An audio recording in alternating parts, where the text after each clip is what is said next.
하나님께서 오늘 우리에게 주시는 말씀입니다. 3주째 고린도전서 14장을 보고 있습니다. 오늘도 한 번 더 고린도전서 14장을 보겠습니다. 다 같이 그 자리에서 일어나셔서 고린도전서 14장 1절부터 40절까지 말씀인데요. 부분적으로 함께 읽겠습니다. 먼저 1절부터 6절까지 하나님 경외함으로 하나님 말씀 한 절씩 교독한 이후에 아멘합니다. 제가 먼저 읽겠습니다. 사랑을 추구하며 신령한 것들을 사모하되 특별히 예언을 하려고 하라. 방언을 말하는 자는 사람에게 하지 아니하고 하나님께 하나니 이는 알아듣는 자가 없고 영으로 비밀을 말함이라. 그러나 예언하는 자는 사람에게 말하여 덕을 세우며 권면하며 위로하는 것이요 방언을 말하는 자는 자기의 덕을 세우고 예언하는 자는 교회의 덕을 세우나니 나는 너희가 다 방언 말하기를 원하나 특별히 예언하기를 원하노라. 만일 방언을 말하는 자가 통역하여 교회의 덕을 세우지 아니하면 예언하는 자만 못하니라. 그런즉 형제들아 내가 너희에게 나아가서 방언으로 말하고 계시나 지식이나 예언이나 가르치는 것으로 말하지 아니하면 너희에게 무엇이 유익하리요. 아멘. 12절부터 18절입니다. 한 절씩 교독합니다. 그러므로 너희도 영적인 것을 사모하는 자인즉 교회의 덕을 세우기 위하여 그것이 풍성하기를 구하라. 그러므로 방언을 말하는 자는 통역하기를 기도할지니 내가 만일 방언으로 기도하면 나의 영이 기도하거니와 나의 마음은 열매를 맺지 못하리라. 그러면 어떻게 할까? 내가 영으로 기도하고 또 마음으로 기도하며 내가 영으로 찬송하고 또 마음으로 찬송하리라. 그렇지 아니하면 내가 영으로 축복할 때에 알지 못하는 처지에 있는 자가 내가 무슨 말을 하는지 알지 못하고 내 감사에 어찌 아멘 하리요. 너는 감사를 잘하였으나 그러나 다른 사람은 덕 세움을 받지 못하리라. 내가 너희 모든 사람보다 방언을 더 말함으로 하나님께 감사하노라. 아멘. 26절로 가겠습니다. 26절로 33절입니다. 제가 먼저 읽습니다. 그런지 형제들아 어찌할까? 너희가 모일 때에 각각 찬송시도 있으며 가르치는 말씀도 있으며 계시도 있으며 방언도 있으며 통역함도 있나니 모든 것을 덕을 세우기 위하여 하라. 만일 누가 방언으로 말하거든 두 사람이나 많아야 세 사람이 차례를 따라하고 한 사람이 통역할 것이요. 만일 통역하는 자가 없으면 교회에서는 잠잠하고 자기와 하나님께 말할 것이요. 예언하는 자는 둘이나 셋이나 말하고 다른 이들은 분별할 것이요. 만일 곁에 앉아 있는 다른 이에게 계시가 있으면 먼저 하던 자는 잠잠할지니라. 너희는 다 모든 사람으로 배우게 하고 모든 사람으로 권면을 받게 하기 위하여 하나씩 하나씩 예언할 수 있느니라. 예언하는 자들의 영은 예언하는 자들에게 제재를 받나니 하나님은 무질서의 하나님이 아니시오 오직 화평의 하나님이시니라. 아멘. 마지막으로 39절과 40절을 함께 읽겠습니다. 시작. 그런즉 내 형제들아 예언하기를 사모하며 방언 말하기를 금하지 말라. 모든 것을 품위 있게 하고 질서 있게 하라. 아멘. 자리에 앉으시겠습니다. 우리 주변에 있는 분들께 이렇게 사랑을 가득 담아 축복하며 인사합시다. 당신은 성령의 사람입니다.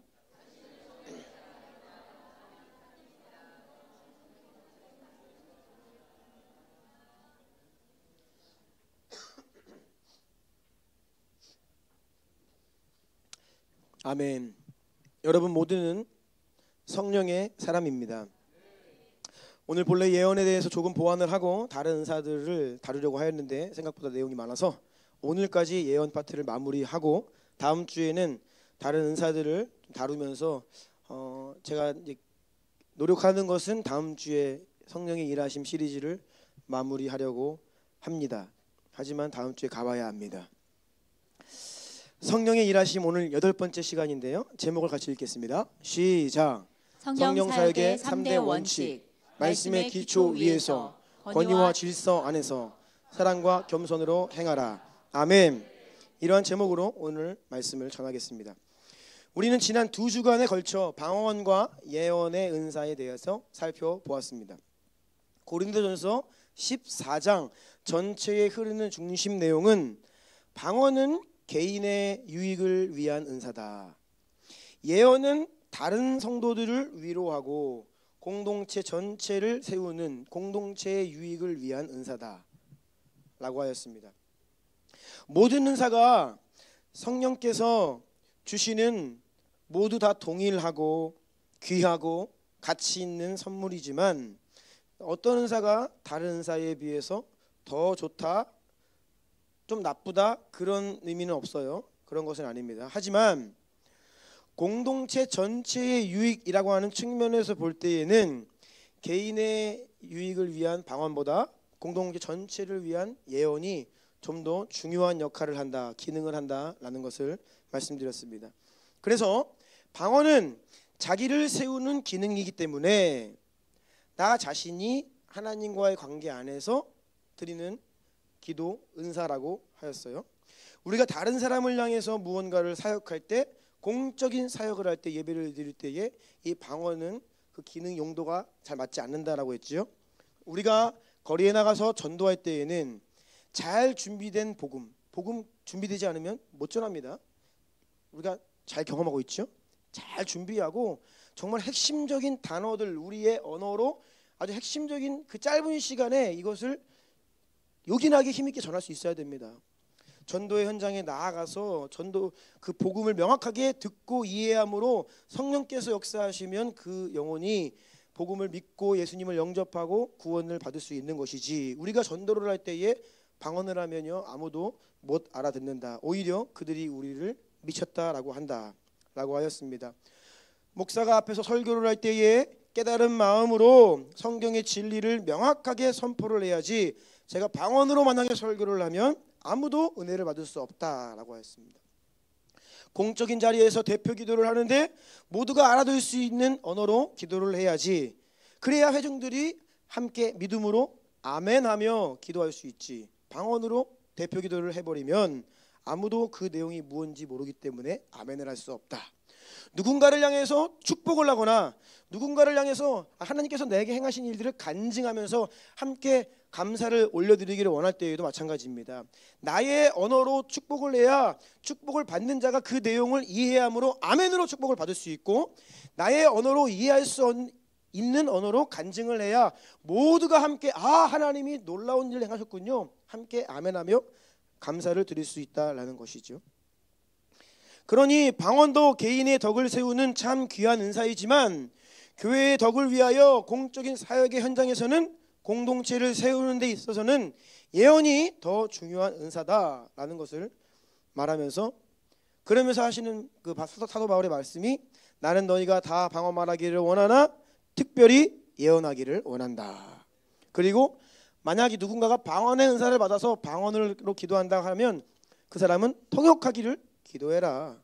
그래서 방언의 그 기도의 내용이 무언지가 통역되어야 예언과 같은 역할을 하여서 공동체의 덕을 끼칠 수 있다. 그 수준까지 자라가라 라고 하는, 이것이 고린도서 14장 전체에 흐르는 맥락이라고 하였습니다. 그래서 여러분, 고린도서 14장은 결코 방언에 대해서 부정적인 말을 하는 것이 아닙니다. 다만 용도에 맞게 본래 주신 기능에 적절하게 질서 있게 사용해라. 이것이 고린도전서 14장의 맥락이라고 하였습니다. 특별히 우리가 지난 시간에 살펴본 것처럼 예언이라고 할 때에 구약 선지자들의 예언, 신약 사도들의 예언에 비해서 오늘날 현대교회에 있는 예언은 그 권위나 정확성에 있어서 많은 차이가 있다라고 하였습니다. 구약 선지자들의 예언, 신약 사도들의 예언은 따라하세요. 바로 그 하나님의 말씀, 그들의 말은 곧 하나님의 말씀과 동일시 되었습니다. 그래서 선지자들과 사도들의 말을 듣지 않으면 마치 하나님의 명령을 어기는 것과 동일한 불순종이라고 했습니다. 그리고 선지자들의 말과 사도들의 말은 성경에 기록되었지요. 우리에게 하나님의 말씀으로 전해지고 있습니다. 절대적인 하나님의 바로 그 하나님 말씀이라는 거예요. 하지만 그에 비해서 오늘날 교회 안에 있는 예언은 권위가 그때의 절대 권위이지만 지금은 상대적인 권위입니다. 그때는 완전한 하나님의 말씀이었지만 지금은 하나님의 마음이 담겨 있는 사람의 언어라고 하였죠. 사도들의 가르침은 절대적인 하나님의 말씀이었습니다. 권위가 있었습니다. 하지만 지금 저와 같은 목사들의 설교는 하나님의 말씀을 대언하는 것은 맞지만 절대 권위는 아닙니다. 때로는 저도 실수할 수 있고 때로는 저도 연약한 말을 할 수 있다라는 것입니다. 상대적인 권위를 갖고 있다라는 거예요. 마찬가지로 사도들의 예언과 오늘날의 예언은 차이가 있어요. 그래서 지난 시간의 마지막에 신약교회 성도들의 예언은 하나님께서 마음에 주신 것을 순전히 인간의 말로 하는 것이라고 정의하였습니다. 다시요. 하나님께서 마음에 주신 것을 순전히 자기의 말로, 인간의 말로 하는 것, 이것이 현대교회 우리 안에 있는 예언의 정의다라고 하였습니다. 오늘날 성도들 마음에 하나님이 무언가를 주세요. 하나님이 주신 감동이 맞아요. 하나님이 주신 계시입니다. 그래도 그 감동과 계시를 내가 내 입술로 나의 언어로 표현하는 과정 속에서 거기에는 나의 생각이 들어갈 수 있다. 나의 해석이 들어갈 수 있다. 나의 느낌, 나의 인식이 들어갈 수 있다라고 하였어요. 그래서 부분적으로 옳지만 부분적으로는 인간적이다. 이것이 오늘날의 예언입니다. 더 나아가서 순전하게 완전히 다 자기 생각일 수도 있다고 했죠. 제가 지난주에 예를 들어드렸죠. 네, 그거는 순전히 그 사람 말입니다. 네. 말도 안 되는 막 그런 뭐 감동 운운하면서 얘기하는 거 분별해서 좋은 것만 취해야 합니다. 자기 느낌이죠. 자기 느낌. 그러니까 이제 때만 되면 우리나라도 무슨 뭐 예언한다 뭐 한다 하는 사람들이 막 전쟁 막 예언하고 그럽니다. 근데 저는 뭐 그게 뭐 다 터무니없는 말이다라고는 생각하고 싶지 않습니다. 하나님께서 우리 민족은 항상 전쟁의 위협이 가운데 있고 북한의 어떤 위협 가운데 대한민국의 교회와 성도들을 그 긴장 속에서 깨우도록 그런 긴장 관계를 지금까지 허락하고 계신 줄로 믿는데, 때로는 하나님이 기도하는 가운데 어떤 이런 전쟁에 대한 두려운 마음 주실 수 있죠. 근데 그거는 전쟁이 난다 예언하라는 게 아닙니다. 그런 위기 가운데 있기 때문에 기도해라, 회개해라, 또 그런 콜링일 수도 있어요. 그런데 그 마음이 맞다라고 하여도 그것을 인식하는 그 사람 자체가 이거 전쟁이 일어날 것 같은데, 느낌이라는 거죠. 해석이 다른 거예요. 해석이. 그래서 사도 바울이 불순종한 예언들에 대해서 말씀드렸죠. 예루살렘으로 올라가면 결박이 있고 죽을 것이다라고 예언을 하는 거예요. 그런데 그 예언을 하는 사람들이 자기 해석 뭐라 그래요? 가지 말라는 거예요. 이것은 그들의 해석이다. 사도 바울은 그들 마음에 주신 환난과 핍박이 나를 기다리고 있구나, 이 하나님의 마음과 가지 말라 하는 잘못된 해석을 잘 분별하여서 취할 것만 취하고 나는 죽기를 각오하였다라고 하면서 하나님께 본래 받은 마음을 가지고 믿음을 가지고 부르심을 따라 순종하며 예루살렘으로 올라갔다는 것이에요. 아멘. 네. 그래서 우리가 하나님께서 나에게 주신 무언가가 있는데 이것을 우리가 조금 오해할 수도 있고요, 잘못 판단할 수도 있다는 거예요. 그런 여지가 있다는 것입니다. 그런데 반대의 경우도 있어요. 적지 않은 경우에 성도들이 하나님이 주신 마음인데도 불구하고 그것을 하나님께로부터 온지를 모르고 살 때가 많이 있어요. 내 생각인 줄 알아. 아니야. 내가 뭘. 그러면서 하나님이 주신 게 주셨는데 내 생각으로 착각을 해가지고 그냥 잃어버리는 거예요.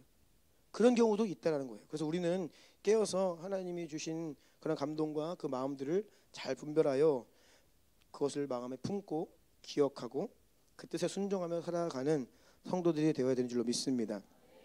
따라서 이제 은사가 풀어지면 고린도 교회가 은사가 가장 충만했지만 가장 문제가 많았던 것처럼 은사는 늘 사고가 따른다. 은사 사고 일명. 네. 은사 사고가 많이 벌어져요. 그래서 저는 그 피해의 당사자였습니다. 그래서 잠언 14장 4절 함께 읽어볼까요? 시작. 소가 없으면 구유는 깨끗하려니와 소의 힘으로 얻는 것이 많으니라.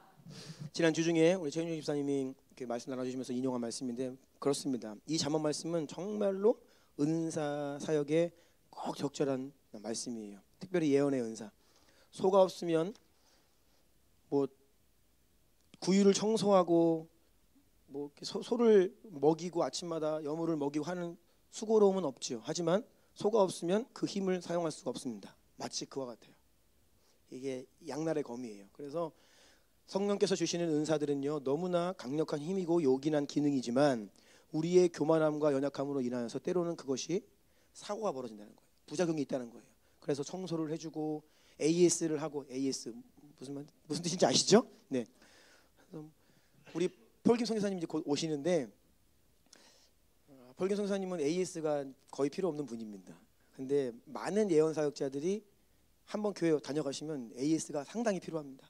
왜냐하면 오셔서 하나님의 말씀만 잘 전해주고 가시면 되는데 거기에 꼭 본인의 생각이 있을 때가 있어요.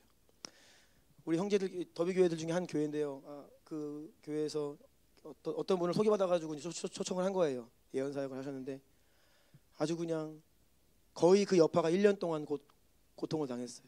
이분이 오셔가지고 오늘도 이따가 말씀드리겠지만 막 그냥 예언을 한다고 막 누구 앉혀놓고 너네 결혼해라, 너 뭐 여기 가라, 뭐 그런 말들을 이제 많이 하고 가시면 이제 AS가 상당히 필요한 겁니다. 그 출처가 어디냐는 거예요. 그게.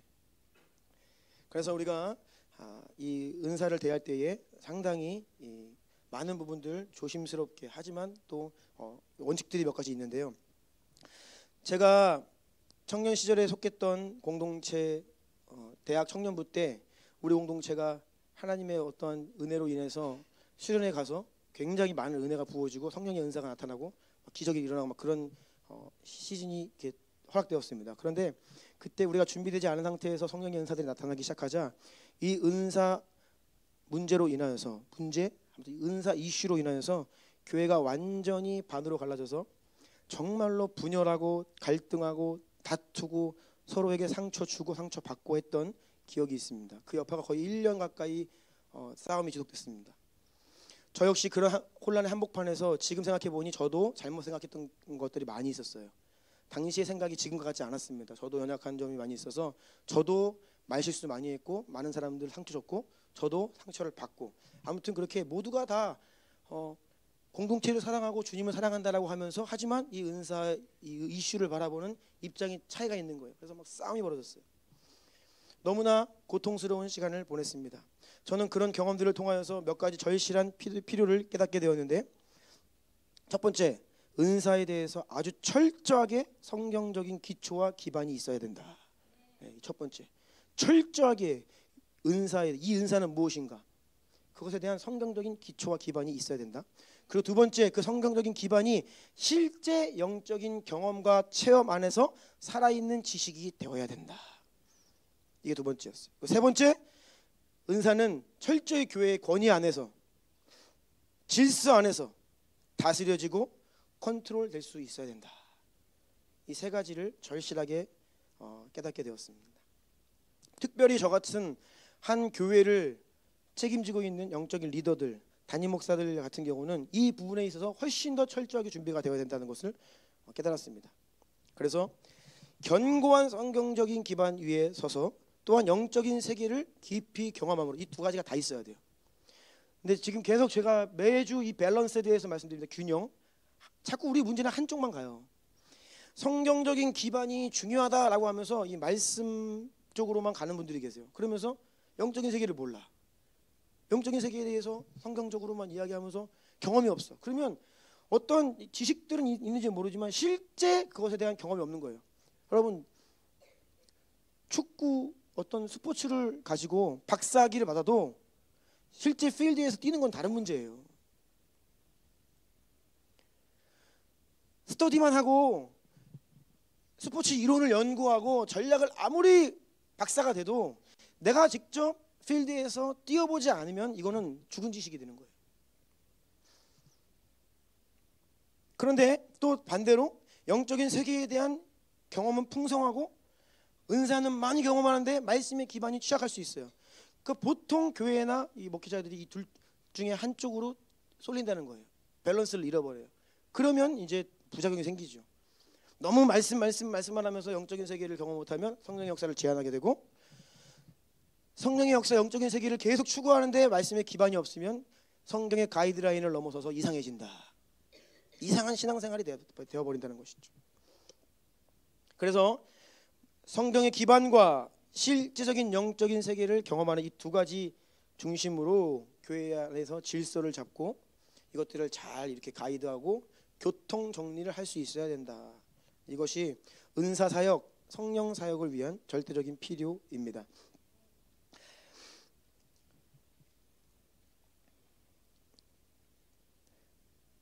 사도들과 선지자들의 예언과는 좀 다르게 신약교회 안에 있는 예언은 하나님이 마음에 주신 것을 순전히 인간의 말로 하는 것이라고 정의를 했죠. 그래서 지난 시간에 신약 성도들의 예언의 이 5가지 특징에 대해서 설명을 드렸습니다. 첫 번째는 가려내야 하는, 분별해야 하는 예언이다라고 했어요. 이것은 예언은 가려내야 됩니다. 분별해야 됩니다.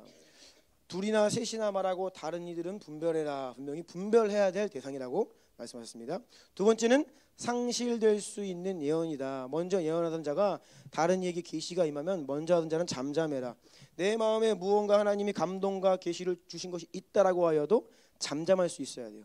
순서나 차례와 질서에 따라 때로는 침묵할 수 있어야 되고, 하나님이 주신 것을 모든 것을 말하라고 주신 것은 아니다. 그래서 이것은 그냥 내 마음 안에 머무르고 상실될 수 있다. 어떤 그런 의미에서 상실될 수 있는 예언이다라고 했습니다. 세 번째는 바울이 불복종한 예언들의 예를 사도행전을 통하여서 구체적으로 설명을 드렸죠. 그리고 네 번째는 철저히 조사되어야 하는 예언이다.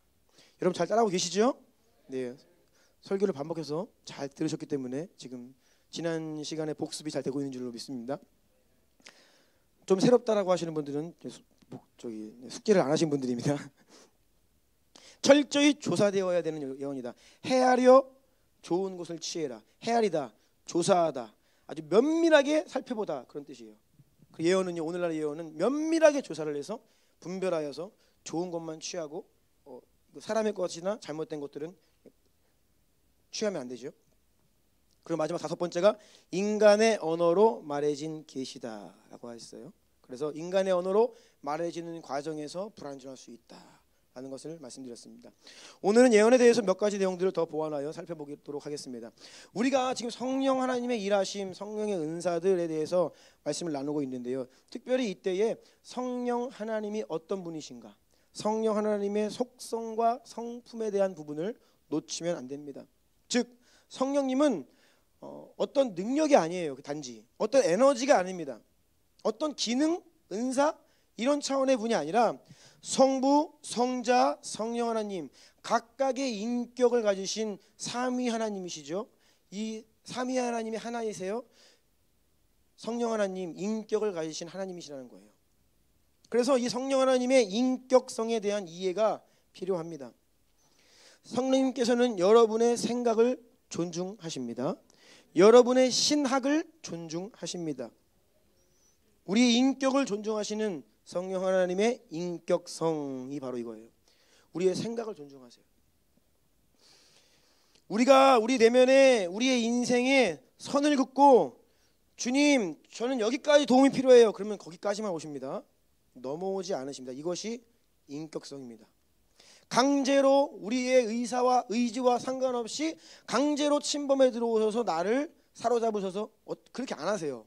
그래서 복음을 선포한 이후에도 영접을 초청하는 거예요. 당신의 입술로, 당신의 의지로, 당신의 스스로의 원하는 마음으로 예수님을 영접해 드려야 주님이 오셔서 당신을 구원하십니다. 이것이 바로 하나님의 인격성이라는 거예요. 근데 우리가요, 이 잘못된 신학을 가지고 있으면 그 신학이 경계선이 된다는 거예요.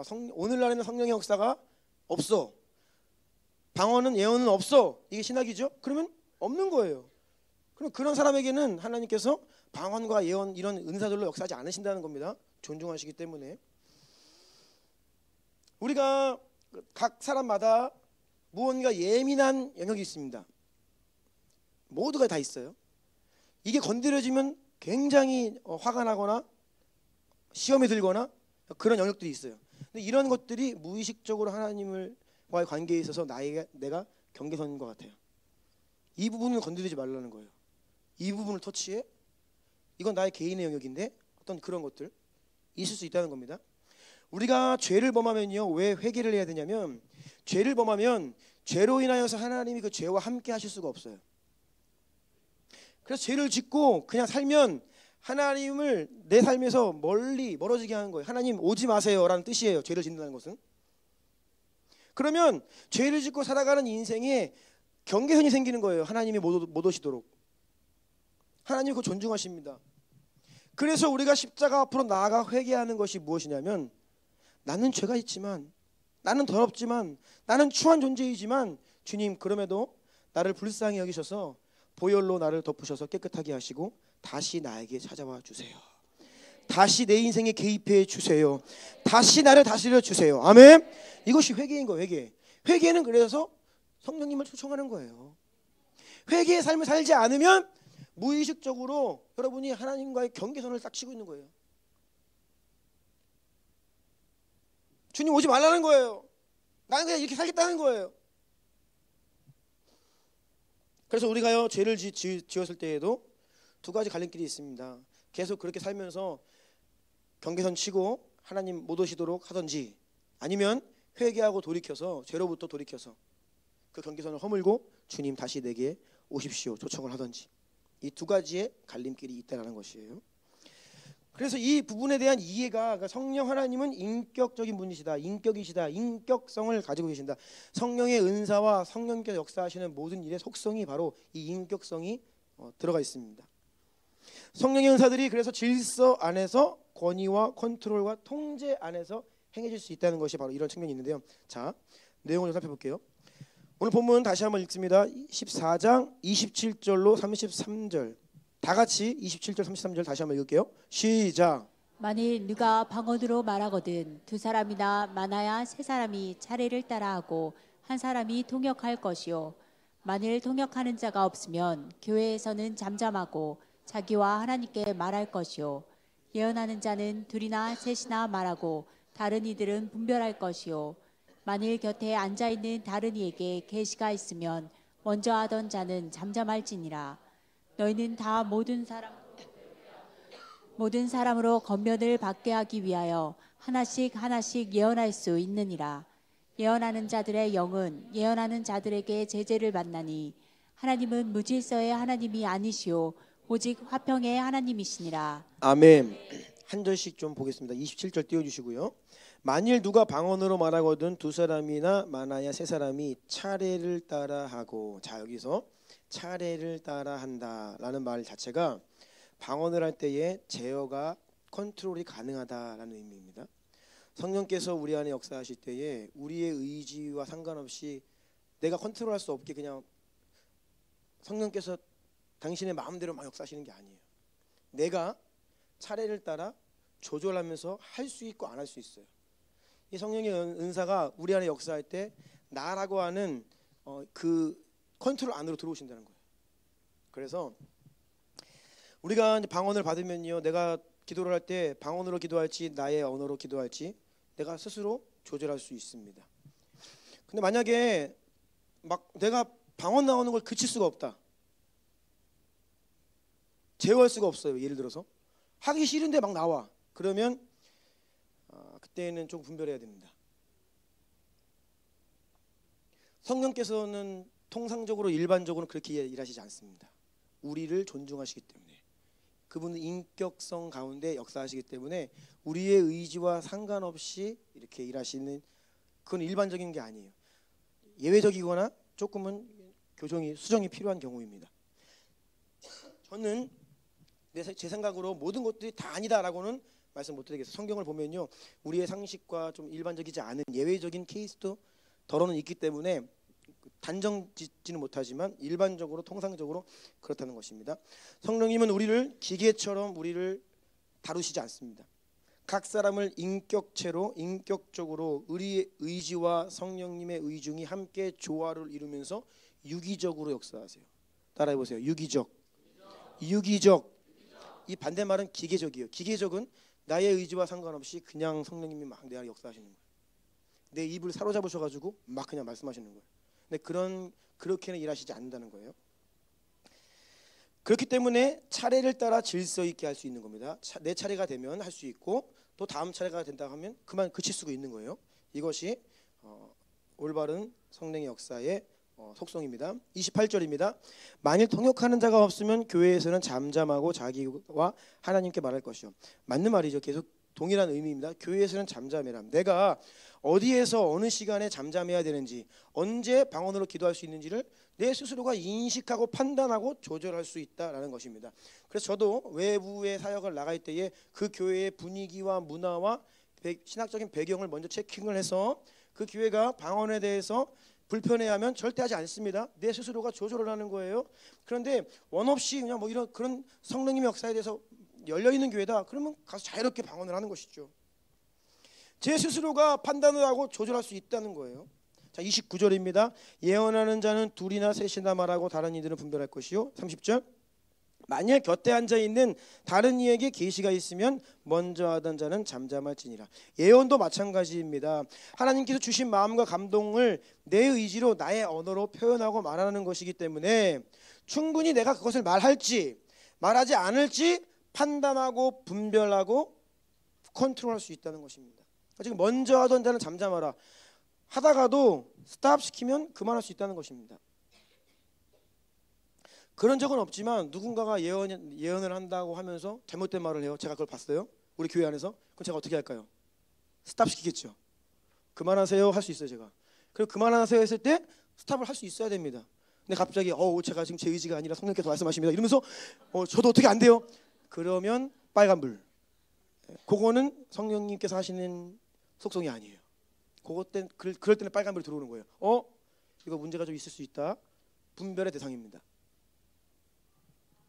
그리고 이제 이런 은사 받은 분들이 과거에 한국 교회 안에서 많이 이제 교만해서 교회의 질서와 담임 목사님의 권위에 순종하지 않고 자기의 마음대로 하지 말라고 하는데도 하고 중단하라고 하는데도 하고 이런 것들이 조금 이 선을 넘는 경우입니다. 그래서 이런 질서와 권위의 컨트롤 안에서 행해져야 이게 안전장치예요. 여러분 차가 굉장히 좋은 이 엔진을 가지고 막 그냥 스포츠카가 빨리 달릴 수 있다고 해보세요. 엄청난 속도를 낼 수 있죠. 어마어마한 힘을 발휘합니다. 그런데 브레이크가 없어요. 그거 타시겠어요? 탈 수가 없습니다. 아무리 힘이 좋아도. 그러니까 말이 아무리 힘이 세도 고삐가 딱 쥐어서 그 주인의 말을 잘 들을 수 있도록 길들여진 말 위에 우리가 타서 달릴 수 있지. 야생마 타보세요. 죽어요. 나가 떨어집니다. 브레이크가 없으면요 사고가 나는 거예요. 그러니까 은사는 마치 그런 것 같아요. 그래서 스스로가 컨트롤할 수 있어야 되고 교회의 질서와 권위 안에서 내가 스탑하면 스탑 하라고 허락되면 할 수 있고 이런 이 인격성 성령 하나님의 인격성을 여러분 잘 기억하셔야 됩니다. 모든 성령의 은사는 마치 이러한 속성이 있다라는 것이에요. 31절입니다. 너희는 다 모든 사람으로 배우게 하고 모든 사람으로 권면을 받게 하기 위하여 하나씩 예언할 수 있느니라. 뭐예요? 하나씩 예언할 수 있느니라. 질서대로 차례차례 순서에 따라 컨트롤할 수 있다라고 말씀하고 있습니다. 32절입니다. 같이 읽어볼까요? 시작. 자들의 영은 예언하는 자들에게 제재를 받나니. 아멘. 이 말씀 잘 이해하셔야 됩니다. 예언하는 자 스스로 자기의 영을 통제할 수 있다. 예언하는 자는 자기의 영을 제재할 수 있다. 그런 의미입니다. 또는 영이라고 할 때 신약 성경에서 영이라고 나오면 이게 푸뉴마 나오면 이게 사람의 나의 영인지 성령님을 일컫는지 단어는 동일해요. 문맥상 흐름상 분별해야 됩니다. 근데 이런 여기 말씀은 예언하는 사람의 자기의 영일 수도 있어요. 그런데 성령님으로 해석도 할 수 있습니다. 예언하는 자 안에서 역사하시는 성령의 역사는 예언하는 자에게 제재를 받는다. 이것은 성령께서 우리 안에 역사하실 때 임의적으로 마음대로 역사하지 않고 우리의 뜻과 의지 안으로 들어오신다는 거예요. 자신을 낮추셔서 자발적으로 복종하신다 그런 의미가 있어요. 이게 신학적으로 문제가 되는 말이 아닙니다. 그래서 예언하는 자 안에 역사하시는 성령의 역사가 예언하는 자에게 제재를 받는다.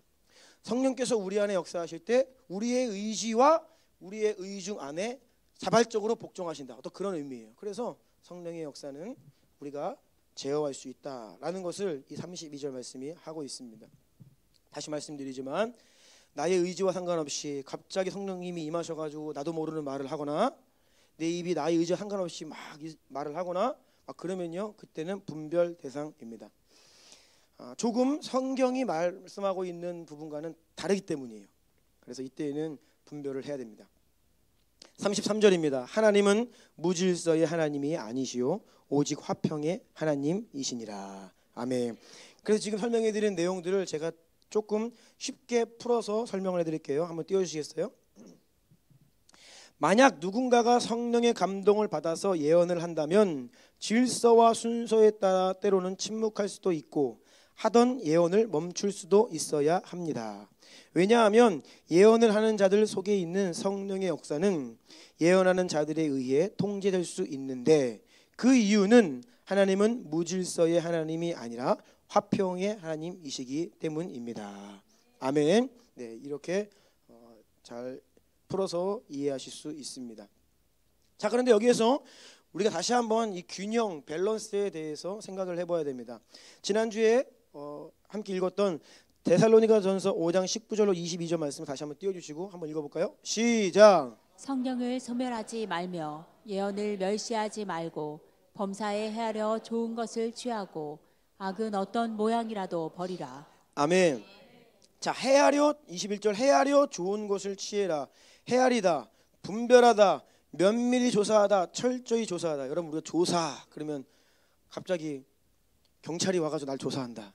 그럼 죄를 안 졌어도 사람이 위축됩니다. 그렇죠? 공권력이 무섭잖아요. 와가지고 갑자기 너 어젯밤에 뭐 했어? 이러면서 신문을 시작해. 그러면 나 어제 뭐 했더라? 위축이 돼요. 잘못한 게 없는데도 불구하고 갑자기 내가 당황을 해가지고 막 말도 못하고 그럴 수 있습니다.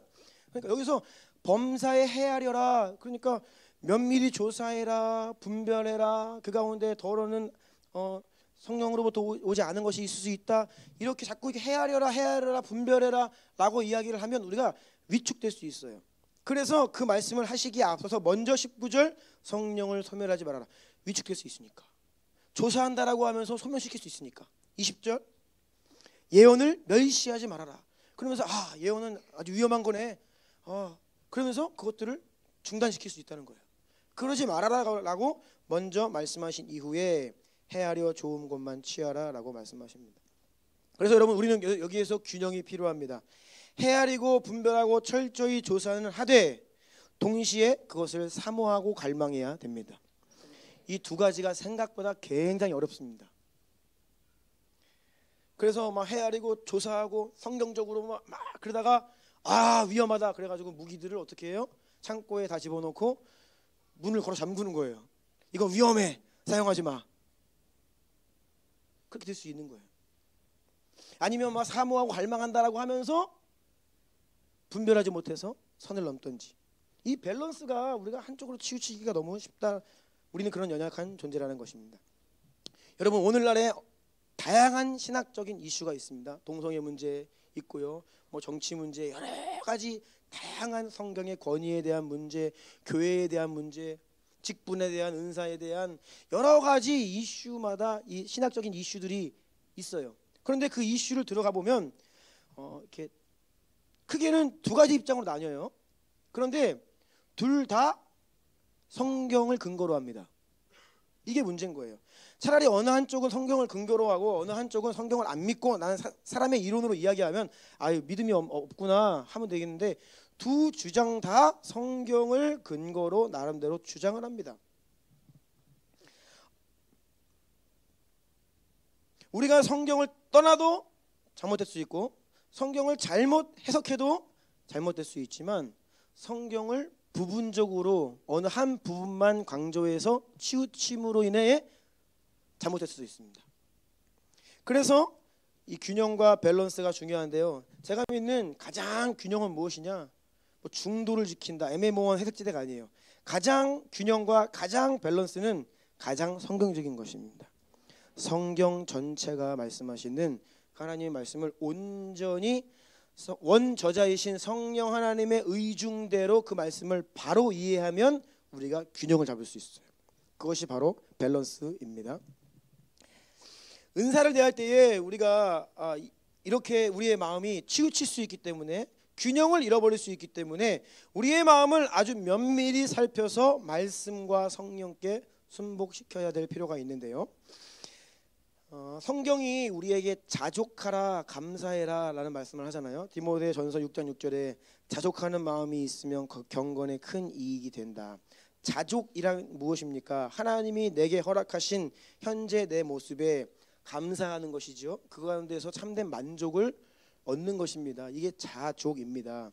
욕심 부리지 않는 거지요. 탐욕을 부리지 않는 겁니다. 그런데 이 말씀을 잘못 이해하면 수동적이 돼요. 사람이 운명론적인 태도를 갖고 인생을 살 수 있습니다.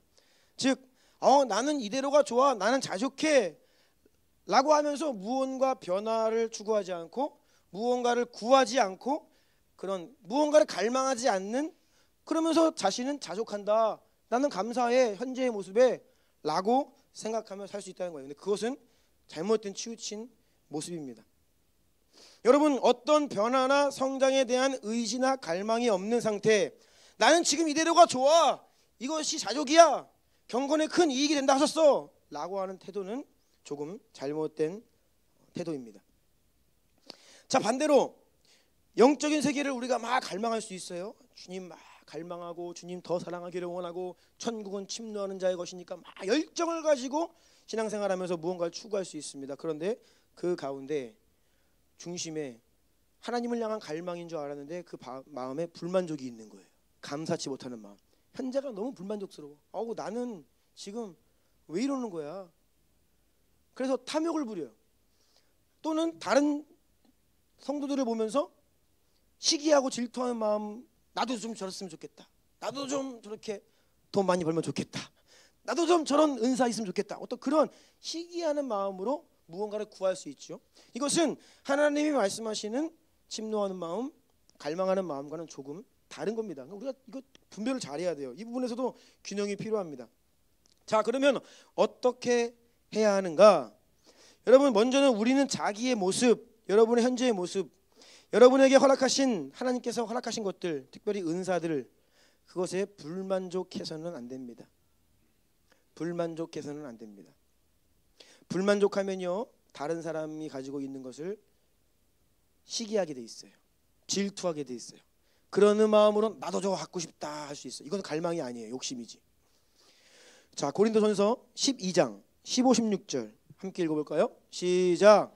만일 발이 이르되 나는 손이 아니니 몸에 붙지 아니하였다 할지라도 이로써 몸에 붙지 아니한 것이 아니요, 또 귀가 이르되 나는 눈이 아니니 몸에 붙지 아니하였다 할지라도 이로써 몸에 붙지 아니한 것이 아니니. 아멘.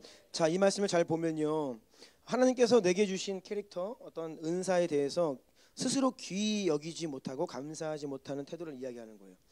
15절 보니까 발이 손을 보면서 손이 더 좋아 보이는 거예요. 그러니까 부러워하는 거예요. 나는 되게 하찮아, 손이 훨씬 더 요긴하네. 발이 손을 바라보면서 그러한 불만족한 모습으로 비교하는 마음, 시기하는 마음으로 바라보는 그런 말씀입니다. 16절을 보면요, 귀가 눈을 보면서 시기하는 거예요. 나는 듣기만 하는데 쟤는 보기도 하네. 질투하는 마음을 가지면서 자기에게 주신, 하나님께서 주신 좋은 것들을 감사하지 못하는 그런 태도를 말하고 있는 거예요. 그래서는 안 된다라는 것이죠. 고린도전서 12장 11절입니다. 시작. 이 모든 일은 같은 한 성령이 행하사 그의 뜻대로 각 사람에게 나누어 주시는 것이니라. 아멘. 그의 뜻대로 각 사람에게 나누어 주시는 것이니라. 18절입니다. 시작. 그러나 이제 하나님이 그 원하시는 대로 지체를 각각 몸에 두셨으니. 하나님이 그 원하시는 대로, 성령께서 그의 뜻대로, 하나님이 그 원하시는 대로 우리에게 주시고 허락하신 은사들, 우리의 캐릭터, 현재의 모습에 일단 우리는 감사하는 마음을 가져야 됩니다. 불만족한 마음은 아니에요. 감사하셔야 합니다. 하지만 이 말씀 또한 하나님의 뜻을 지나치게 수동적으로 이해할 수 있는데 그러면 안 됩니다. 그냥 이대로가 주의 뜻인가 봐, 나는 여기까지인가 봐, 아닙니다. 이게 내 운명이야, 나는 안 돼, 아닙니다. 여러분, 각 사람을 향한 하나님의 계획이 있고요, 하나님의 뜻이 있습니다. 믿습니까? 믿습니까? 네. 가슴에 손 얹어 보세요. 네. 따라하세요. 나를 향하신 하나님의 선하신 뜻을 신뢰합니다. 아멘. 네, 내려놓으시고요. 잠 깨셨죠? 자, 그래서 날 향하신 하나님의 선하신 뜻이 있어요. 그것이 아직 다 이루어지지 않았죠. 그런데 이 나를 향하신 하나님의 뜻은요, 그냥 하나님이 일방적으로 그 뜻을, 계획을 이루어가지 않으신다는 거예요. 다시 말씀드립니다. 성령 하나님의 인격성, 그 속성으로 인하여 하나님은 그 뜻과 계획을 일방적으로 알아서 스스로 그냥 하시지 않는다는 거예요. 우리의 의지와 갈망이 하나님의 뜻과 계획이 조화를 이루어요. 다시 우리의 갈망, 우리의 의지가 하나님의 뜻과 계획이 조화를 이루어요. 만나야 되는 거예요. 자, 이를테면 제가 이제 성령의 일하심 초반에 설명 많이 드렸던 대로 성령 세례에 대하여 이미 각 도시마다 예수님을 믿는 제자들이 있었지만 그들이 성령에 대한 약속에 대해서 무지했어요. 그래서 그것을 갈망하지 못해요. 그래서 구하지 않지요. 그래서 성령님을 경험하지 못하고 있었습니다. 그런데 베드로와 요한이 사도 바울이 가는 곳마다 묻는 거예요. 너희가 믿을 때 성령을 받았느냐? 그랬더니 잘 모르는 거예요. 아니다. 성령님을 약속하셨다. 엄청난 은사가 있다. 능력이 있다. 성령의 세례를 주신다라고 알려주는 거예요. 그러면 비로소 그 제자들에게 갈망이 일어나죠. 그래요? 그러면 원합니다. 그럴 때 비로소 성령님이 임하시는 거예요. 아멘. 그러니까 그 한 영혼을 향하신 하나님이 주고자 하시는 신령한 은혜들이 많이 있었어요. 하나님이 계획을 하셨습니다. 하나님의 뜻이에요. 그런데 이 사람이 무지하여 구하지 못하고 있으면 내려오지 않는다는 거예요. 그것을 깨닫고 구하고 갈망할 때에 하나님의 뜻이 이루어지는 것을 보게 되죠. 즉 하나님의 뜻, 여러분 이 잘못된 이 하나님의 주권에 대한 이것도 밸런스를 잃어버린 거예요. 하나님의 주권과 인간의 자유의지의 밸런스가 중요합니다. 하나님의 뜻이면 나의 의지와 갈망과 상관없이 이루어진다? 그렇지 않습니다. 하나님이 작정하신 영혼들은 그냥 구원받는다? 그렇지 않습니다.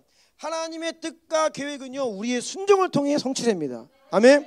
하나님이 한 영혼을 구원하기로 작정을 하셨으면 창세전부터 이 영혼을 선택하셨으면 우리가 순종하여 복음을 전할 때에 이 영혼을 구원하시는 것이지 아무도 복음을 전하지 않는데 어떻게 구원해요? 그거는 잘못된 하나님 주권 사상에 대한 밸런스를 잃어버린 치우친 신앙이에요. 그래서 장로교는 칼빈주의 하나님의 주권을 강조하는 신앙생활을 하고요. 감리교 성결교는 인간의 자유의지를 포커스해서 신앙생활을 합니다. 두 가지가 동전의 양면이에요. 그런데 신학적으로는 싸워요. 서로가 서로를 틀렸다 그래요. 하나님의 주권이지 이쪽은 인간의 자유의지가 있지. 근데요 둘 다 맞아요. 이 두 가지가 밸런스를 이루어야 돼요. 그래서 이 교단도요 겸손한 마음으로 우리 교단에게 주신 신학적인 전통과 유업을 귀히 여기되 우리에게 부족한 면이 무언가를 깨닫고 겸손히 타 교단 다른 신앙생활하는 분들에게서 배워야 됩니다. 그래서 통합적이 되어야 우리가 밸런스를 맞출 수 있는 거예요. 아멘. 하나님의 뜻이 우리의 순종을 통해 이루어진다. 하나님의 계획은 우리의 갈망을 통해 만날 때에 성취된다. 이것이 우리에게 꼭 필요한 믿음입니다. 에스겔 36장 37절입니다. 시작. 주 여호와께서 이같이 말씀하셨느니라.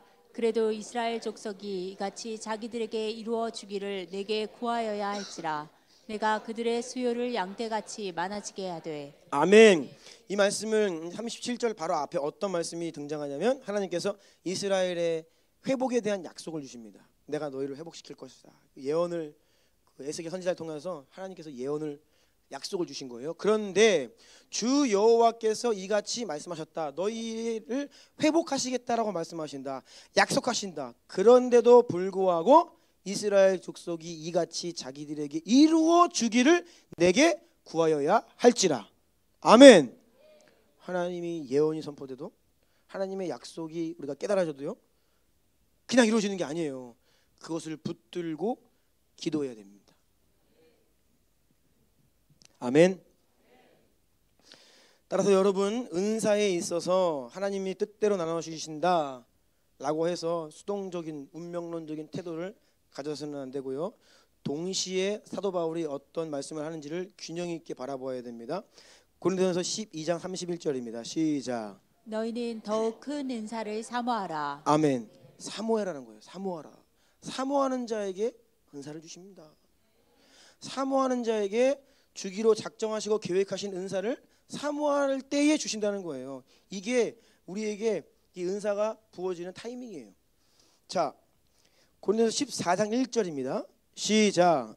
사랑을 추구하며 신령한 것들을 사모하되 특별히 예언을 하려고 하라. 아멘. 신령한 것을 사모하되 특별히 예언을 하려고 하라. 제가 무슨 예언이에요? 나 같은 사람이 라고 생각하지 마십시오. 특별히 예언을 하라고 하라. 여러분 예언의 은사를 구하십시오. 하나님의 마음을 구하십시오. 하나님 제가 기도할 때에 하나님의 마음을 내 마음에 부어주세요. 제가 하나님의 뜻을 알게 해주세요. 하늘에 속한 신령한 것이 내 안에 부어지게 하세요. 그래서 내가 내 안에 주신 그 신령한 은혜를 가지고 영혼들을 살리고 교회를 세우는 자가 되게 해주세요. 이것이 예언을 갈망하는, 예언을 하려고 하라라고 말씀하신 뜻이에요. 원하고 갈망해야 된다. 의지를 가지고 원하고 갈망해야 된다. 그것을 말씀하십니다. 그래서 여러분 그 기도할 때 주님 주시면 받을게요가 아니라 주십시오. 간절히 구하오니 주옵소서. 네. 이렇게 기도의 언어가 바뀌어야 됩니다. 12절로 갑니다. 시작. 그러므로 너희도 영적인 것을 사모하는 자인즉 교회의 덕을 세우기 위하여 그것이 풍성하기를 구하라. 아멘. 계속 반복해서 말씀하시는 거예요. 그것이 은사들이, 영적인 은사들이 풍성하기를 구하라. 하나의 은사에 머물지 말고 각양 은사들로 확장되어 가기를, 풍성하기를 기도해라. 13절입니다. 시작. 그러므로 방언을 말하는 자는 통역하기를 기도할지니. 아멘. 아직 방언의 은사를 받지 못하신 분들은 주님 방언의 은사를 주세요. 그래서 제가 나의 덕을 세우며 개인 기도 시간에 풍성한 기도를 주님 앞에 머무르며 드릴 수 있도록 방언의 은사를 주세요. 간절히 기도하시기 바랍니다. 그리고 방언을 받으신 분들은 이제 통역하기를 기도하시기 바랍니다. 저의 말이 아니라 사도 바울의 말씀입니다. 방언을 말하는 자는 통역하기를 기도할지니. 이것은 기복적인 게 아니에요. 이것은 욕심이 아닙니다. 아주 성경적인 것입니다. 39절입니다. 시작. 그런즉 내 형제들아 예언하기를 사모하며. 계속해서 사모해라, 갈망해라, 구해라, 원해라 라고 말씀하고 있다는 것이죠. 다시 말씀드립니다. 따라서 우리는 현재 내 모습, 나에게 주신 은사에 대해 불만족해서는 안 됩니다. 감사해야 하지요. 다른 사람에게 주신 은사를 시기 질투해서는 안 됩니다. 욕심을 부려서는 안 됩니다. 하지만 자족과 감사하는 마음과 동시에 우리는 더욱더 큰 은사를 사모하고 갈망하고 구함으로 인하여 여러분을 향하신 하나님의 뜻이 이루어지도록 계속해서 간절히 기도하시기를 축복합니다. 이 밸런스를 지금 계속 말씀드리고 있는 거예요.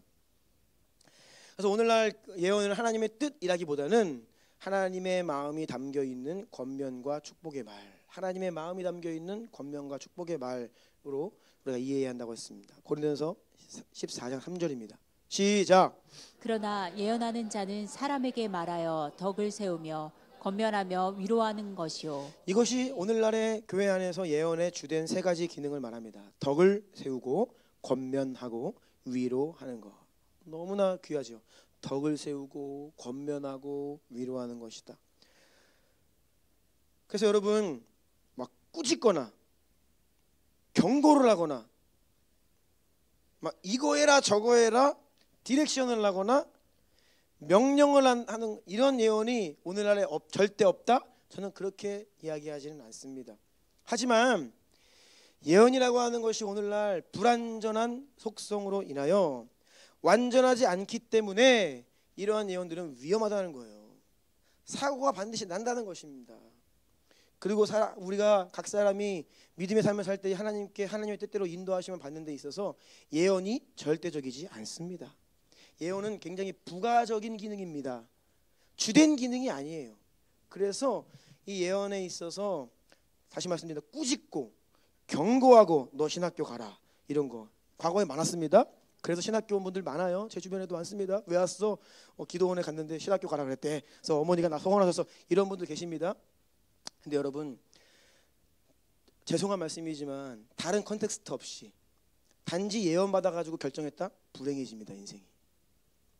예언은요 이미 사도 바울에게 주신 것처럼 내 안에 주신 하나님의 뜻과 하나님의 계획이 확증되는 컨펌되는 부가기능으로 역사해야지 내 안에 맥락 없이 아무것도 모르는데 갑자기 어느 날 주의 종되래 그래가지고 신학교 간다? 그 인생이 불행해집니다. 아니 서로 좀 사랑도 하고 좋아하면서 그런 컨텍스트 속에서 결혼을 해야죠. 갑자기 너네 둘이 결혼해라. 그래서 그냥 순종하는 마음으로 결혼했어요? 불행해집니다. 왜냐하면 성령 하나님은 그렇게 역사하지 않으세요. 인격적이시기 때문입니다. 그래서 여러분, 예언이라고 할 때 원칙은 사랑과 축복을 담은 긍정적인 말을 해야 한다는 것이고요. 여러분이 누군가로부터 어떤 하나님의 감동을 전달받을 때에 사랑이 느껴지지 않으면 받지 마십시오. 거기에는 사랑이 일단 전제되어 있지 않고 사랑이라고 하는 그릇에 담겨 있지 않은 예언은요, 반드시 인간의 잘못된 감정이 섞일 수 있어요. 그러니까 사랑이 느껴지지 않으면 여러분 받지 마세요. 그리고 우리의 그 하나님의 마음을 전달하는 예언의 어떤 통로가 되는 원칙이 지금 긍정적인 거잖아요. 긍정적인 말을 해라, 부정적인 말은 삼가해라. 이렇게 긍정적인 말만 하도록 이렇게 지도를 합니다. 우리 교회 안에서. 그래서 여러분이 혹여 누군가에게 이렇게 예언을 들을 때에 너무 긍정적이야, 내용이. 너무 완벽해. 내가 다 잘하는 걸로 착각하면 안 돼요. 솔직히 얘기하면 잘못하는 것도 많아요. 그런데 하나님은 9가지를 잘못해도 1가지 잘하고 있으면 그 부분을 격려하신다는 거예요. 아멘? 그러니까 아무리 신령한 예언, 좋은 예언이 와도 착각을 하면 안 돼. 나 완전하구나. 큰일 납니다. 여전히 회개해야 될 게 있고요. 저도 과거에 제가 이 성령 사역에 이 성령 하나님의 역사에 대해서 처음 이게 문이 열리고 이제 경험을 할 때 예언 사역하시는 분 앞에 가기가 두려웠습니다. 왜냐하면 지은 죄가 많았거든요. 공개적으로 이분이 나의 죄를 막 갑자기 계시를 받으셔가지고 다 그냥 확 그냥 하면 나 어떻게 되는가, 그런 두려운 마음이 항상 있었어요. 그런데 하나님은 그렇게 역사하지 않으십니다. 나에게 수치가 되는 것, 내가 부끄러워하는 것, 얼마나 인격적으로 나만 알아들을 수 있게 말씀하시는지 몰라요. 다른 사람들은 몰라요. 하지만 나는 알죠. 하나님이 지금 그거 말씀하시는구나. 나는 알 수 있어요. 하지만 인격적이라는 거예요. 그래서 그런 하나님을 오해하지 마시고 인격적인 분이라는 것을 꼭 기억하십시오. 그래서 성령 사역을 할 때 성령 사역을 하는 사역자가 이런 성령 하나님의 인격성에 비추어서 성령 하나님과 같은 인격을 가지고 있어야 돼요. 그러니까 무언가를 강요하거나 지시하거나 또 때로는 예언을 통해서 사람을 컨트롤하려고 합니다. 막 갑자기 나한테 헌금을 얼마 해야 된다는 감동이 온다 막 이런 거. 이거는 갈취하는 거. 이런 일들이 있습니다. 하나님 마음 주시는데 헌금하라 그런다고. 근데 그 헌금이 제3자에게 가면 좀 나요. 자기에게 온 헌금이야. 이거는 조정 컨트롤이에요, 컨트롤. 그런 거는 여러분 매이지 마시고 털어버리십시오. 이 사람이 나한테 무언가 조종한다, 강요한다? 그거는 하나님의 속성이 아닙니다. 설령 그것이 맞는 말이라고 할지라도 여러분이 그 예언 듣고 순종하면 아니에요. 여러분이 스스로 마음을 받아가지고 순종을 해야죠. 그런데 다시 말씀드리면 조심스럽게 이런 것들이 전혀 없다는 것은 아니에요. 하지만 일반적으로 문제가 생기기 때문에 그것들을 컨트롤하고 제한한다는 것입니다. 그래서 여러분들이 마음에 터치가 되고 여러분의 마음에 막 울림이 있고 막 감동이 되고 그런 예언을 믿음으로 취하여서 그 말씀을 붙들고 기도하면서 나아가시기 바라고요. 여러분의 마음이 불편하거나 거리낌이 있다라고 하면 그 말 그냥 참고하십시오. 혹시라도 또 하나님께서 그것을 통해 말씀하실 수 있으니까 참고만 하시되 그 말에 매이지 마십시오. 이게 잘못된 예언사고라면 매여요. 거기에 묶여버린다고요. 사람을 주의 영이 계신 곳에는 자유하게 해야 되는데 예언이 사람을 묶어버려. 나 이렇게 하면 안 되나 봐. 근데 내 마음은 그거 할 마음이 전혀 없는 거예요. 그냥 잘못 오해해가지고 막 묶이는 거예요. 눌리고. 그리고 여러분 스스로가 분별이 되지 않을 때에는 권위자의 도움을 받아 분별하고 취할 것만 취해야 되는 줄로 믿습니다. 그래서 예언을 하는 자 또 예언을 받는 자 안에 역사하신 성령 하나님이 동일하십니다. 동일한 감동이 있는 거예요. 동일한 기쁨이 있고 동일한 사랑이 있고 동일한 터치가 있어야 됩니다. 그래서 내 마음에 이미 주신 하나님께서 이미 주신 것들을 확증하고 그것이 맞다. 다시 한번 컨펌해 주시는 그러한 부가 기능으로서의 예언이 주된 기능이다라는 것이에요. 다시 말씀드립니다. 예언 듣고 결혼하지 마십시오. 예언 따라 신학교 가지 마십시오. 예언 따라 선교사 되지 마십시오. 주된 기능이 아닙니다. 그것이. 그러면 안 돼요. 예언은요. 그래서 2가지 위험성이 있어요. 과대평가될 위험성이 있어요. 마치 구약의 선지자와 신약의 사도들과 같은 수준으로 과대평가될 수 있어요. 그래서 하나님께서 말씀하십니다. 그렇게 예언사를 하면 사고가 납니다. 여호와께서 이르시되 아무개야. 오늘은 이러면 이제 벌써 그 말 자체가 신약의 사도들과 같은 동일한 권위에 자기를 두고 예언을 하는 거예요. 그러면 안 됩니다. 이것은 예언의 과대평가될 위험입니다. 반대로 또 예언을 다 무시하고 거절할 수 있는 위험성도 있죠. 그래서 우리는 이 두 가지 극단을 피하기 위해 지금 지난주 오늘 계속해서 성경적으로 예언을 살펴보고 있는 것입니다. 예언이 적절한 위치가 어디인지, 예언의 적절한 권위가 무엇인지, 예언을 하는 데 있어서 적절한 공동체 안의 질서가 무엇인지에 대해 성경을 기초로 하여서 지금 그 질서를 세우고 있는 거예요. 이 질서 안에 예언이 성경적으로 올바르게 살아 역사해야 되는 줄로 믿습니다. 그래서 성령의 역사를, 예언을 소멸하거나 멸시하지 말되 동시에 면밀하게 조사하여 좋은 것만 취할 수 있어야 합니다. 갈망이 있어야 되고 동일하게 조심해야 됩니다. 갈망과 신중이 같이 있어야 되는 거예요. 이 밸런스가 우리 주나님 안에 회복되기를 원합니다. 그래서 제가 볼 때에 예언을 할 때 가장 적절한 표현은 여호와께서 말씀하시기를 금지. 그러지 마세요. 그거는 함부로 하나님의 권위에 이렇게 선을 넘는 것입니다. 그냥 간단합니다. 제가 자매님을 위해, 형제님을 위해 기도하는데 하나님이 제 안에 이러한 마음을 주시는 것 같아요. 제가 기도하는데 이러한 생각이 들었습니다. 정도로만 해서 그냥 전달을 해도 충분합니다. 이것이 하나님께로부터 온 그 감동이면요, 듣는 자의 마음에 이게 클릭이 되게 돼 있어요. 인커리지가 되고 터치가 됩니다. 그러면요, 살아 역사할 수 있습니다. 네, 그래서 폴 선교사님도 이제 지금 히지스토리에서 오늘까지 사역하시고 이제 이번 주에 한국으로 오시는데요. 폴 선교사님의 예언 사역이 우리에게 참 많은 격려와 위로가 되죠. 항상 하시는 말씀은 I feel, I think. 네, 내가 느낍니다. 나는 이렇게 생각합니다. 그렇게 말씀하시지 절대의 권위로 말씀하지 않으시죠. 늘 그것을 기억하시기 바랍니다.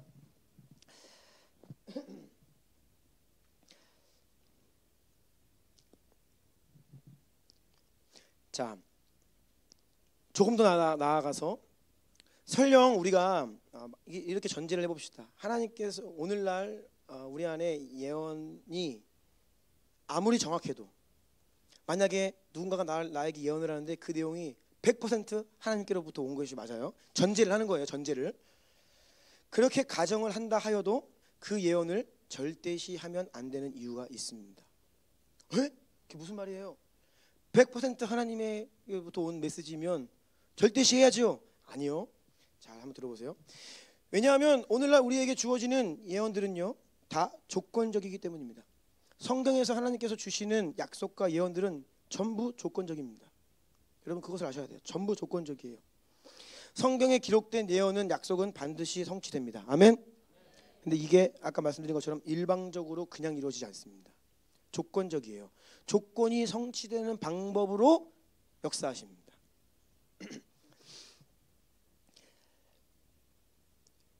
어떤 예언도 약속도 무조건적인 게 없어요. 예수님께서 우리를 구원하시기 위해 십자가에서 죽으셨지요. 그런데 무조건적인 구원이 아닙니다. 믿음을 전제로 합니다. 예수님을 영접하고 회개하고 돌이켜야 그 조건이 성립되어야 약속이 성취됩니다. 아멘. 그냥 일방통행 약속 성취는 없어요. 우리가 붙들고 달려가는 마태복음 24장 14절 말씀도 마찬가지입니다. 우리가 왜 선교적인 종말론을 믿고 있느냐? 예수님 이 땅에 반드시 다시 오실 것입니다. 그런데 그냥 오지 않으신다는 거예요. 약속이 성취됨을 통해 조건 성취가 되어야 오신다는 거예요. 그래서 이 천국 복음이 모든 민족에게 증언되기 위하여 온 세상에 전파되리니 그제야 끝이 오리라. 아멘. 선교 완성이라고 하는 조건이 성취가 되어야 예수님 다시 오십니다. 그래서 우리 이 땅 위의 교회 성도들은요, 그 조건 성취를 위해 순종하는 것입니다. 이 밸런스가 우리에게 필요해요. 자, 예레미야 18장 7절부터 11절까지 말씀 조금만 힘을 내주세요. 자 7절부터 11절 읽어주세요. 내가 어느 민족이나 국가를 뽑거나 부수거나 멸하라 할 때 만일 내가 말한 그 민족이 그의 악에서 돌이키면 내가 그에게 내리기로 생각하였던 재앙에 대하여 뜻을 돌이키겠고, 내가 어느 민족이나 국가를 건설하거나 심으려 할 때 만일 그들이 나 보기에 악한 것을 행하여 내 목소리를 청종하지 아니하면 내가 그에게 유익하게 하리라고 한 복에 대하여 뜻을 돌이키리라. 그러므로 이제 너는 유다 사람들과 예루살렘 주민들에게 말하여 이르기를, 여호와의 말씀에 보라 내가 너희에게 재앙을 내리며 계책을 세워 너희를 치려하노니 너희는 각기 악한 길에서 돌이키며 너희의 길과 행위를 아름답게 하라 하셨다라. 아멘.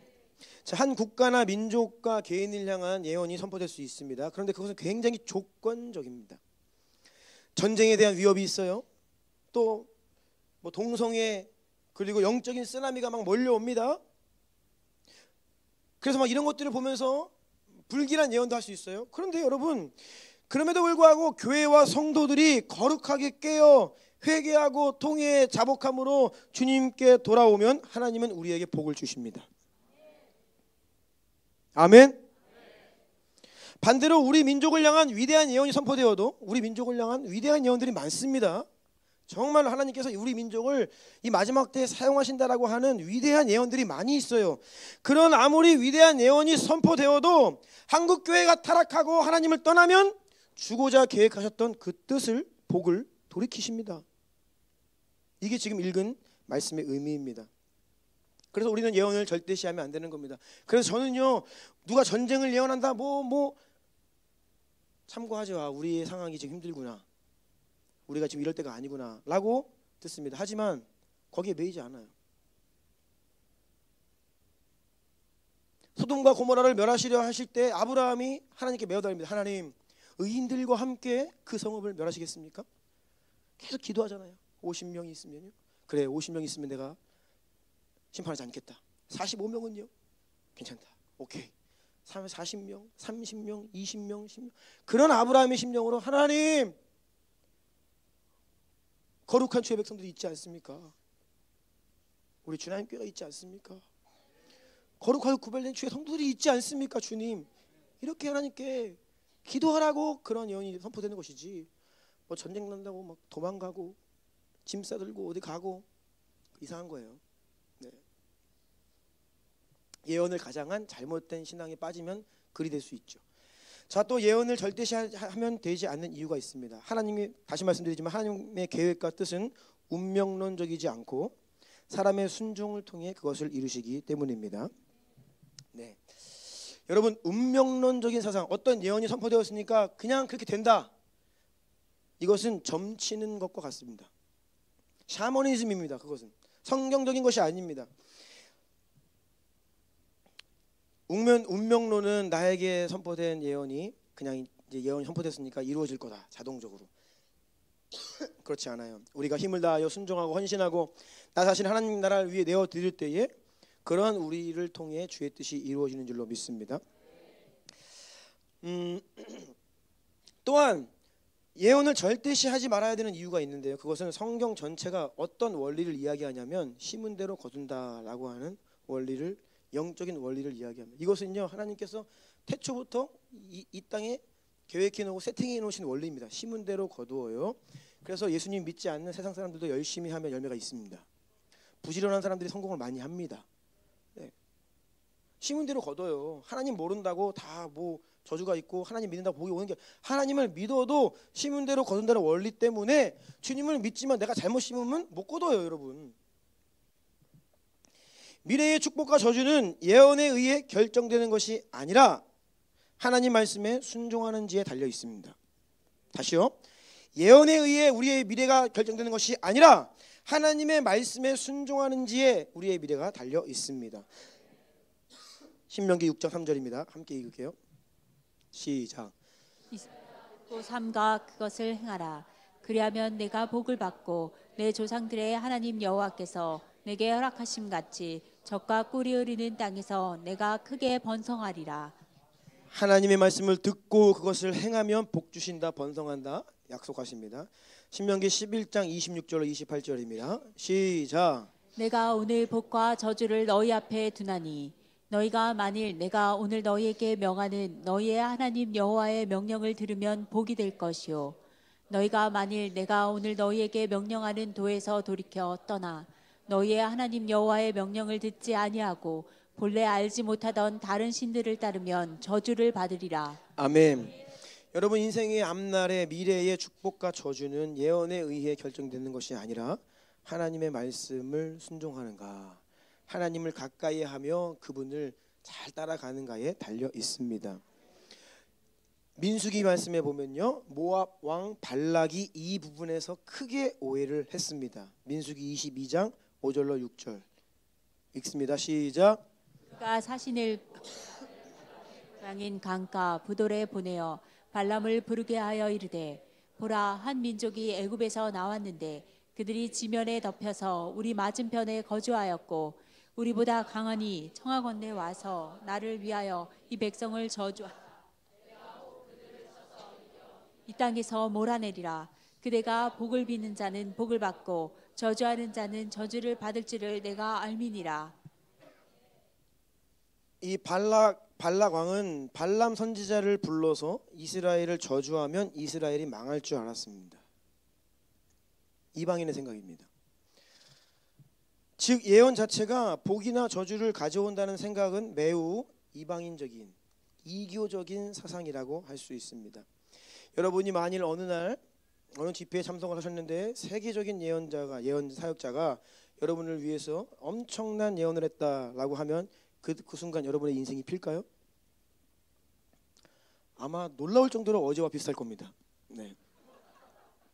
아무 일도 일어나지 않고 있을 것입니다. 그럼 1년 후에는 필까요? 그 예언 자체가 여러분의 인생을 잘되게 하지 않습니다.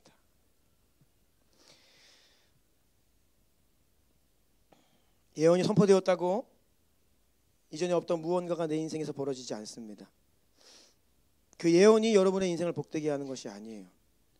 만약에 좋은 예언, 긍정적인 예언, 좋은 미래에 대한 축복과 예언이 선포되었다라고 하면 하나님이 나에게 이러한 복을 주기를 원하시는구나, 하나님의 뜻을 깨닫고 정신을 차리고 하나님 붙들고 신실하게 주님을 따라가야 돼요. 아멘.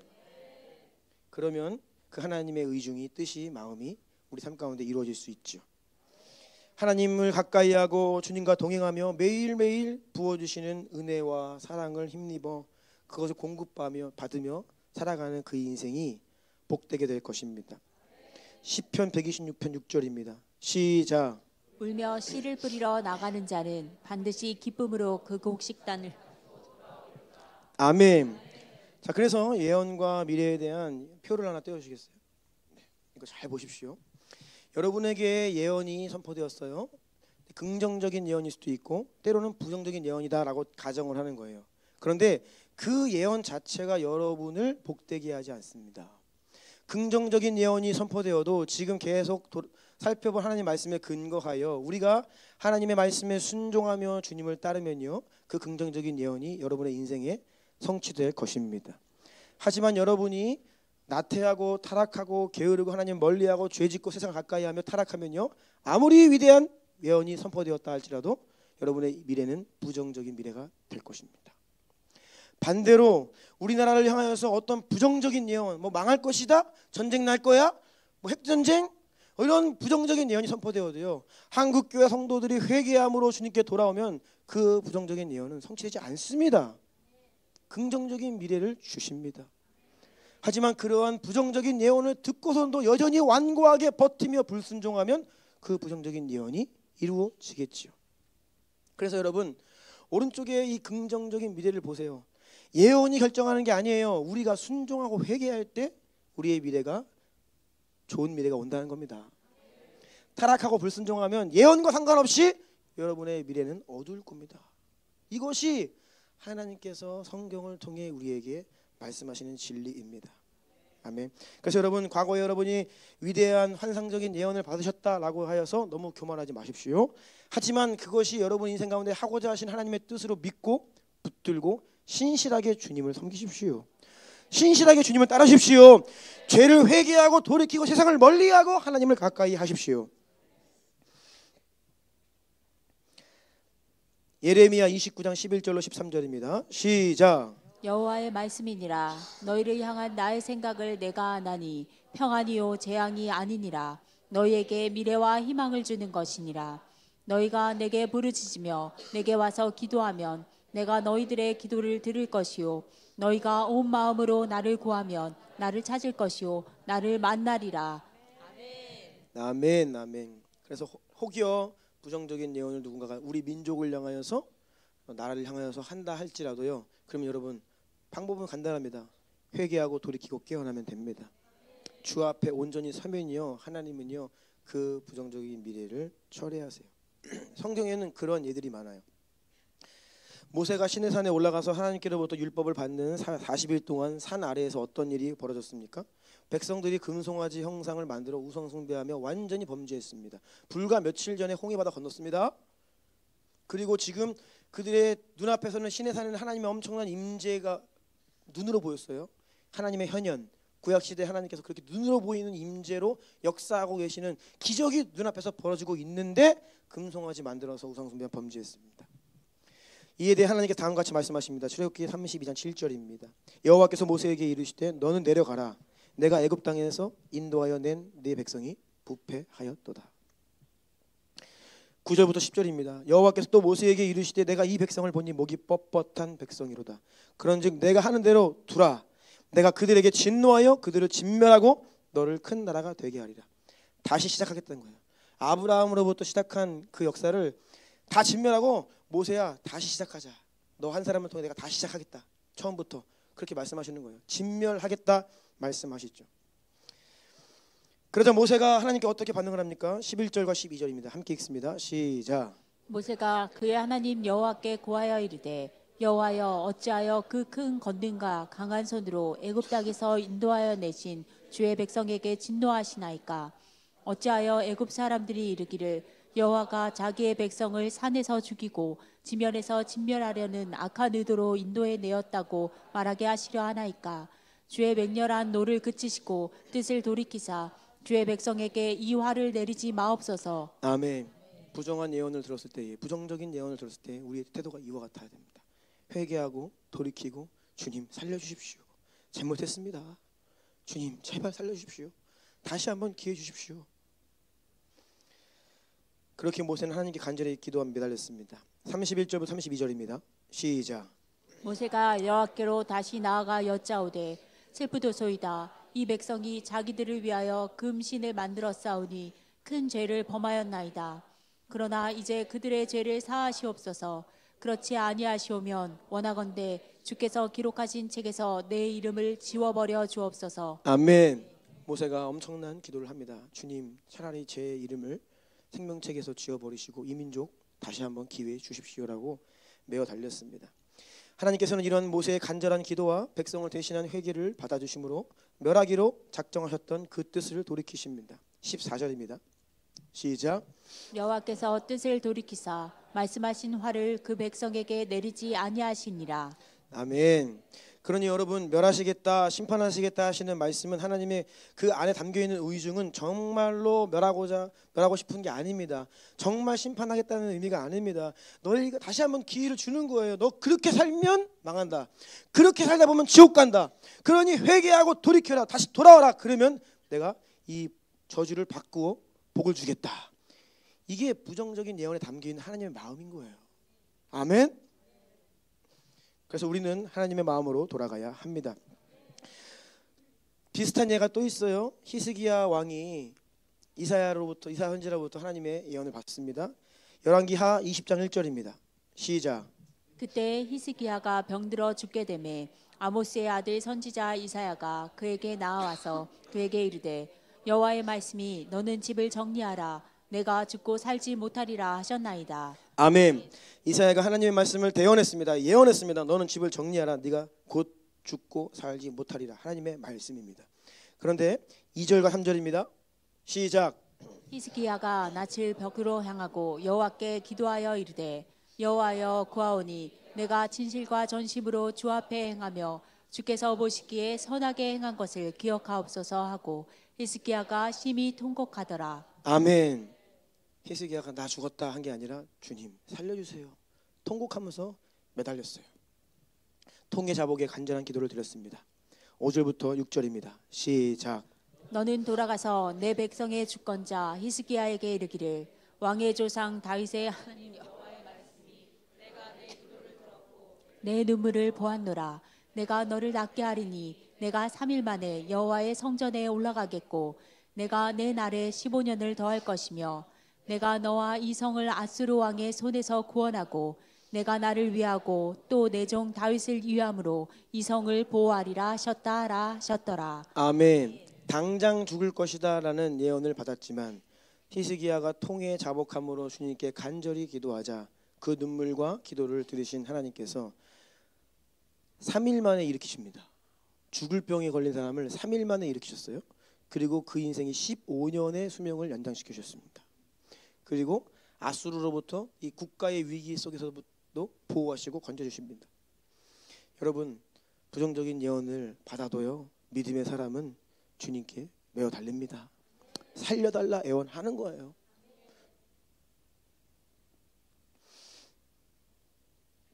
저도 지난 신앙의 여정 속에서 크고 작은 예언들을 많이 받았고 많이 기억하고 있고 믿음으로 붙들고 기도합니다. 참 대단한 예언도 많이 받았습니다. 아마 그 예언대로라면 저는 세계적인 사역자가 됐습니다. 그것은 저는 뭐 잘못된 예언이다 생각하지 않습니다. 그것이 저를 향하신 하나님의 뜻이다. 하나님, 내가 너무나 하나님의 역사를 제한하고 연약하고 게으르고 저를 불쌍히 여겨주십시오. 그 뜻을 이루어 주십시오. 지금부터 붙들고 기도하는 것이에요. 여러분, 예언 자체가 능력이 있는 것이 아님을 꼭 기억하십시오. 예언으로 인하여서 교만하거나 우쭐해지지 마시고 예언 때문에 묶이거나 좌절하지 마십시오.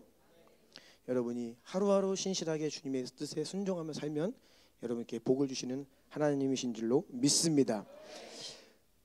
오늘도 내용을 다 다루지 못하고 원래 이제 예언에 대한 내용들은요 거의 마무리했습니다. 왜냐하면 근데 다음 시간에 나머지 은사들이 그 하나님의 말씀 절대 권위 하나님의 말씀과 연결이 돼 있어요. 그래서 오늘은 이 부분을 좀 다루고 다음 주에 이어가려고 했는데 이제 다음 주를 그냥 넘겨서 다음 주에는 왜 그래서 예언이 아니라 하나님 말씀인가? 하나님께서 예언 붙들며 살아라 말씀하지 않으십니다. 사도들을 통해서 마지막 사도들이 죽음을 앞두고 베드로와 사도 바울과 요한이 죽기 전에 마지막으로 기록한 베드로 후서, 디모데 후서, 요한 계시록 보면 남겨진 성도들에게 예언을 받으면 그 예언에 순종하며 살아라 그런 얘기 하지 않아요. 언제나 기록된 말씀 붙들라고 유언처럼 남기고 순교하십니다. 그 성도들 교회들은요 하나님 말씀의 절대 권위 안으로 들어와야 됩니다. 그리고 그 절대 하나님의 말씀 기초 위에서 권위와 질서 안에서 사랑과 겸손으로 행할 때 성령의 은사가 우리를 덕을 세우는 요긴한 기능을 하게 되는 것입니다. 예배팀 나와주시고요. 우리 기도합니다. 오늘까지 예언의 은사는 마무리합니다. 혹시라도 우리 안에 그동안 잘못되어 있는 또는 제한적인 생각과 지식들이 있었다면 여러분 갈망하지 않는 것도 제한이에요. 하나님 나는 주님을 원하지 않습니다 라고 거부하는 것도 하나님 더 역사하지 못하기에 가로막는 거고요. 잘못된 신학도 경계선 딱 치고선 주님 여기 이상은 들어오지 마세요. 성령의 역사를 제한하는 것이라 했죠. 그런데 갈망하지 않는 태도도 사실은 제한이에요. 왜요? 하나님은 갈망하지 간절히 찾는 자가 나를 만날 것이다 말씀하시거든요. 너는 내게 부르짖으라 그러면 내가 응답하겠다 말씀하시거든요.